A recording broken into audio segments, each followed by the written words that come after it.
Дами и господа, този поздрав е специално за Камелия от нейният брат Косто и от снаха и Лола. Поздрава е случай нейния рожден ден, с пожелание винаги бъди така добра и усмихната. Поздрава идва от град Ябланица за град Луковиц. Ле-ле-ле-ле-лей, Камелия е жена, която няма като нея една голяма.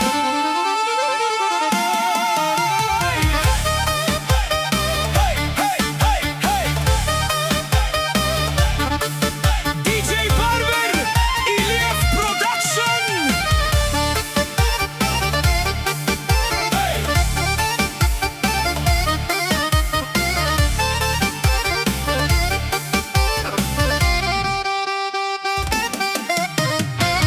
Как се появи Камелия, всички я познават с уважение и респект. Хората я поздравяват, не чака никого, не гледа назад, само си проправя пътя напред и към върха.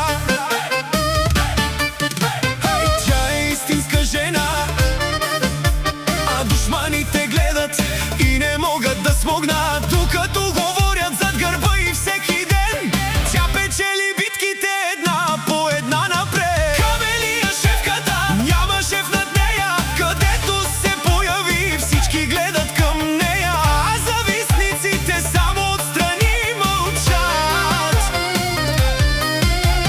Камелия шефката, характер от стомана, не се огъва пред никого, не пада на коляно, не се отказва от трепача там, за това я уважават навсякъде, знам.